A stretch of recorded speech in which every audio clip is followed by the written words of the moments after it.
Hello student, good morning. कल हमने section C के सम सॉल्व किए थे, सम नंबर 7 और 8। आज हम सम नंबर 9 से शुरुआत करने वाले हैं।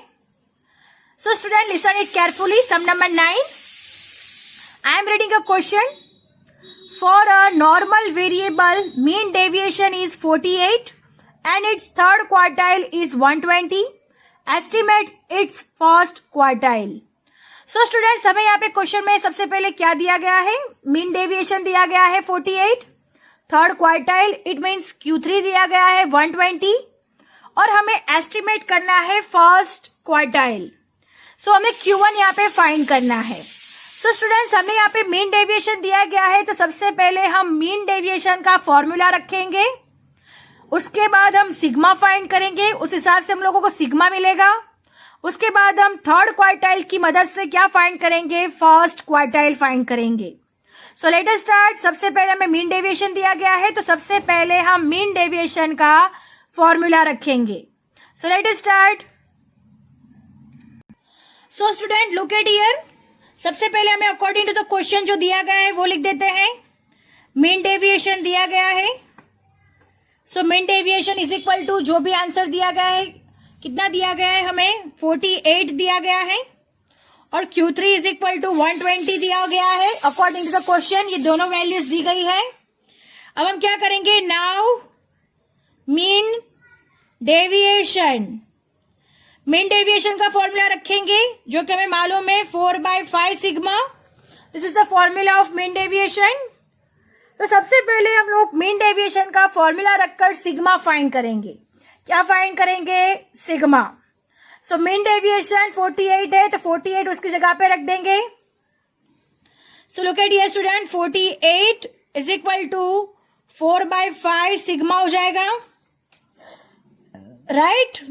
अब 5 डिवीजन में है तो अपर साइड जाएगा तो मल्टीप्लीकेशन हो जाएगा, और ये मल्टीप्लीकेशन में है तो डाउन साइड जाएगा तो डिवीजन में हो जाएगा, इज इक्वल टू सिग्मा। अब हम इसे कट करेंगे। सो 12 4 ज़ा 48, सो 12 5 ज़ा 60 हो जाएगा। तो ये हमें क्या मिल गया? सिग्मा मिल गया। सिग्मा इज इक्वल टू 60, ये हमारा आंसर हो गया। अब हमें क्या फाइंड करना है? Q1 फाइंड करना है।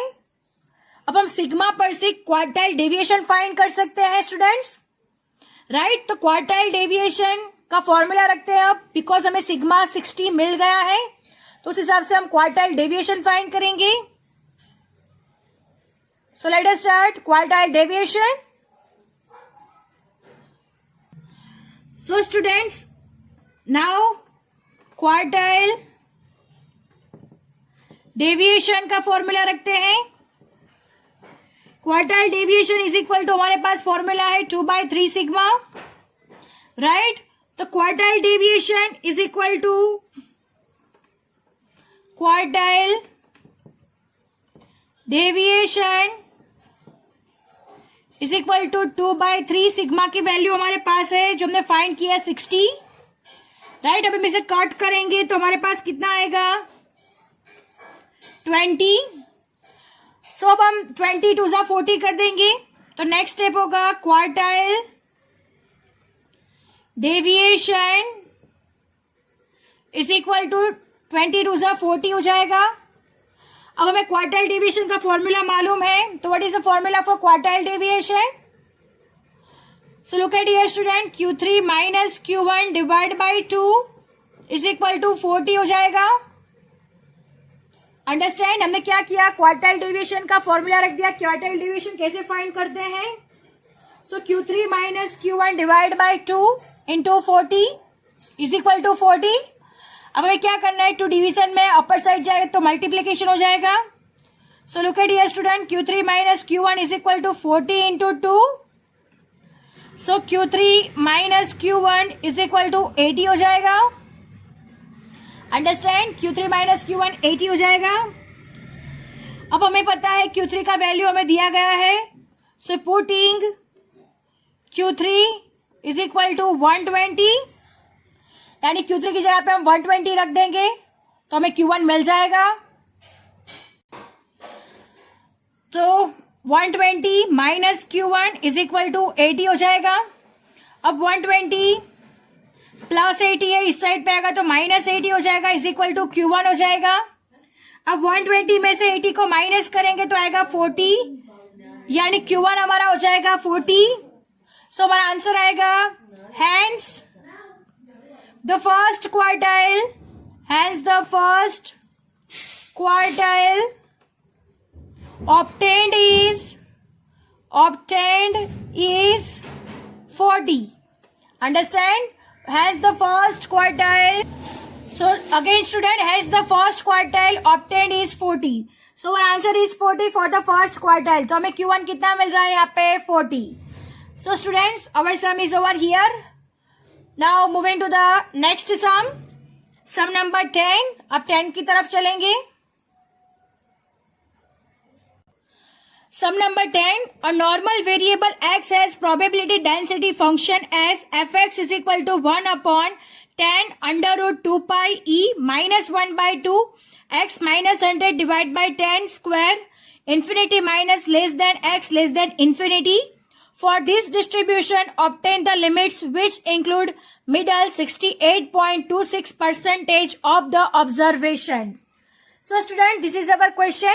हमें कौन सी लिमिट्स फाइंड करनी है? 68.26% की हमें लिमिट्स फाइंड करनी है. सो स्टूडेंट्स, ये डेंसिटी फंक्शन है, इस पर से हमें सबसे पहले मीन और सिग्मा फाइंड करना होगा. सो स्टूडेंट्स, हमें पता है कि x minus mu divide by sigma होता है. तो x माइनस मीन हो गया हमारा 100 और सिग्मा हो गया हमारा 10. Understand? According to the density function इसका हम सॉल्यूशन देखेंगे तो हमें पता चल जाएगा कि मीन हमारा 100 हो जाएगा और सिग्मा हो जाएगा हमारा 10. सो स्टूडेंट, हमने मीन और सिग्मा फाइंड कर लिया है. मीन इज इक्वल टू हो जाएगा 100 और सिग्मा हो जाएगा हमारे पास 10. अब हमें क्या करेंगे, तो अब हम 68.26% की लिमिट्स फाइंड करेंगे, जिसके लिए आपको एरिया सब मालूम होने चाहिए. फर्स्ट लेक्चर में मैंने हर एक परसेंटेज का एरिया आपको बताया हुआ है कि कितने परसेंटेज में कौन सा एरिया लगता है और कैसे उसे फाइंड करना है. उसका फॉर्मूला भी वहां पे अवेलेबल है. वही फॉर्मूला से हम लोग यहाँ पर भी 68.26% की लिमिट्स फाइंड करेंगे. So let us start.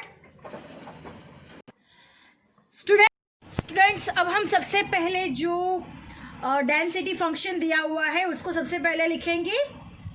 Right? Density function दिया हुआ है उसको सबसे पहले लिख देंगे. तो हमारा डेंसिटी फंक्शन है fx is equal to 1 upon 10 root under root 2 pi e minus 1 by 2 x minus 100 divided by 10 whole square. Right? X minus 100 divided by 10 whole square. Infinity minus less than x less than infinity. Right? This is our density function. Right? Probability का density function हमें according to the question दिया गया है. अब इसमें से हमने सबसे पहले मीन फाइंड करना था. म्यू इज इक्वल टू हमारे पास 100 हो जाएगा because x minus mu divide by sigma होता है. तो सिग्मा यहाँ पे हो जाएगा 10. सो म्यू और सिग्मा हमें दोनों मिल चुके हैं.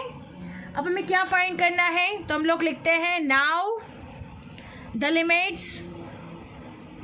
Limits that include middle 68.26% of the observation. उसका फॉर्मूला है हमारे पास is equal to mu plus और minus sigma. This is the formula for 68.26% की लिमिट्स फाइंड करने के लिए. यह फॉर्मूला है म्यू प्लस और माइनस सिग्मा. तो हम क्या करेंगे, mu minus sigma two mu plus sigma. Understand? Mu minus sigma two mu plus sigma. Mu हमारे पास है 100 माइनस 10 टू 100 प्लस 10. 100 में से 10 जाएगा तो 90 बचेगा. 90 टू 110. सो हमारी लिमिट्स क्या हो गई, 90 to 110. So this is our limits for 68.26% observation. अब हम इसे सॉल्व करेंगे. अब हम इसे आंसर लिखेंगे, फाइनल आंसर लिखेंगे. सो हम आंसर लिखेंगे hence the limits that include 68.26% of the observations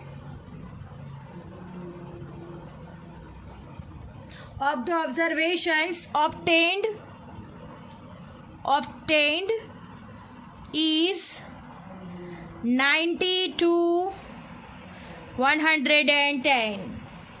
Understand? 90 to 110. So students, our sum is over here. I hope you understand it very well. Now moving to the next sum number 11.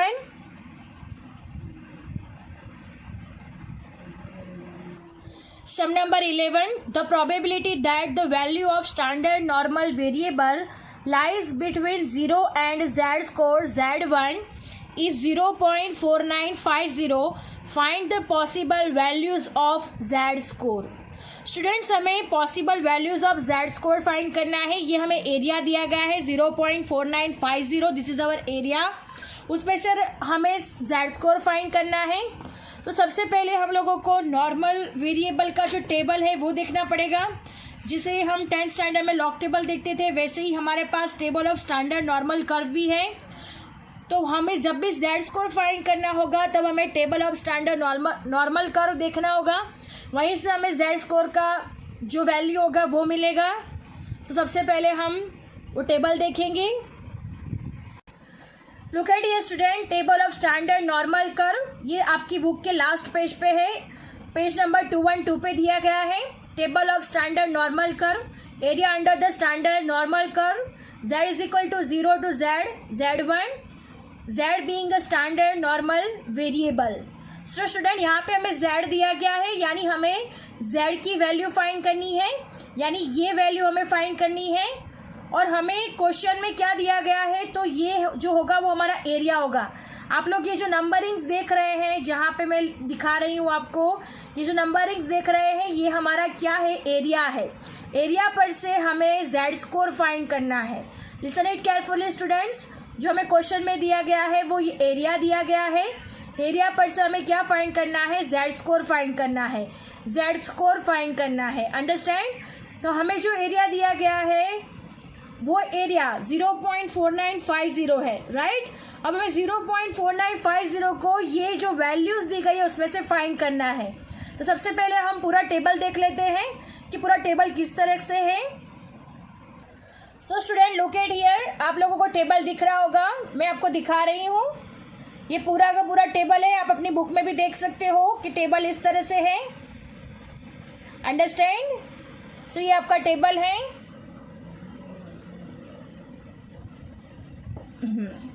अब हमें क्या find करना है, 4950.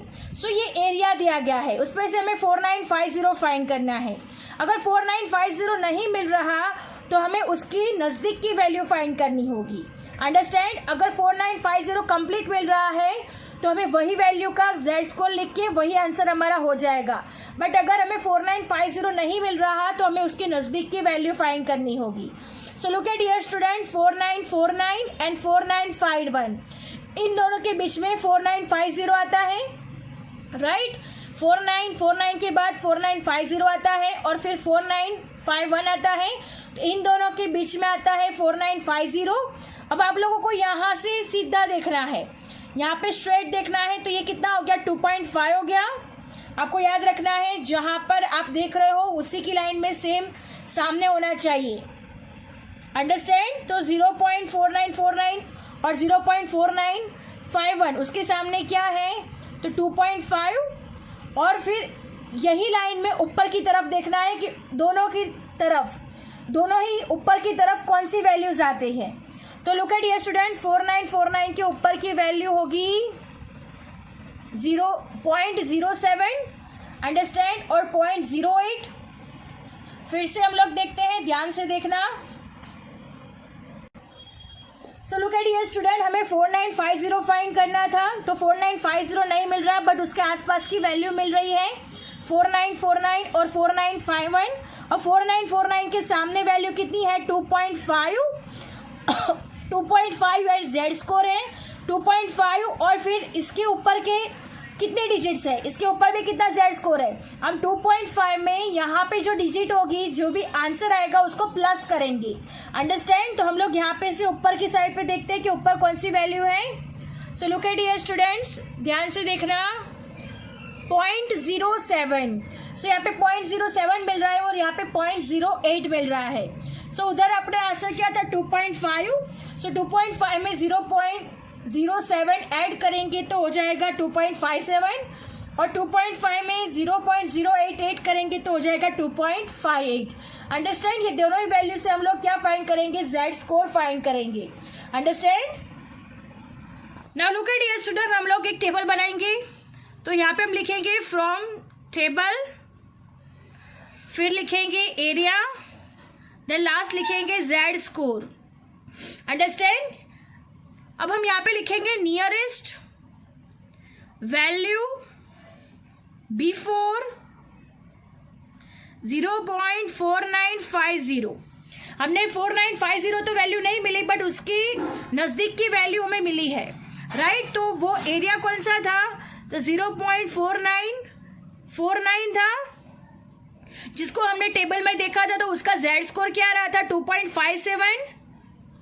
अब दूसरा लिखेंगे nearest value after 0.4950। Understand. 4950 के बाद का वैल्यू कौन सा था, तो 0.4951, जिसका जेड स्कोर में हमने देखा था 2.58। चलो हमने इतना लिख दिया। अब हमें नेक्स्ट स्टेप क्या करना है, एवरेज वैल्यू फाइंड करनी है। क्या फाइंड करना है, एवरेज वैल्यू। अब कैसे फाइंड करेंगे, तो लुक एट हियर स्टूडेंट, इन दोनों का प्लस करके डिवाइड बाय 2 और इन दोनों का भी प्लस करके डिवाइड बाय 2। अंडरस्टैंड। तो हम लोग इन दोनों का प्लस करके डिवाइड बाय 2 करेंगे तो हमारा आंसर आएगा 0.4950। 0.4950 आएगा। आप लोग करके देख सकते हो कि इन दोनों का प्लस करके डिवाइड बाय 2। अब इन दोनों का प्लस करके डिवाइड बाय 2 करेंगे तो आंसर आएगा 2.575। अंडरस्टैंड। तो इन दोनों का प्लस करके डिवाइड बाय 2 करेंगे तो क्या आंसर आएगा 2.575। ये टेबल से आपको इसी तरह से हो जाएगा कि कैसे हम जेड स्कोर एरिया से फाइंड कर सकते हैं। अंडरस्टैंड। तो हमारा जेड स्कोर हो गया 4950 के लिए 2.575। So this is our answer. Understand. अब हम इस आंसर को लिख देते हैं। सो लुक एट हियर स्टूडेंट, हम लोग आंसर लिखते हैं hence the value of Z score obtained is 2.575। अब कैसे फाइंड किया, तो मैं यहाँ पे लिख देती हूँ ताकि आपको अच्छे से समझ में आ जाए, आप लोग कभी भूल ना पाओ। इन दोनों का क्या करना है, प्लस करके divide by 2। So 2.57 plus 2.58 divide by 2, तो हमें क्या मिल जाएगा 2.575। क्या फाइंड करनी है हमें, average value. Understand. So student, our sum is over here and section C is also over here. I hope you understand it very well. Thank you, students.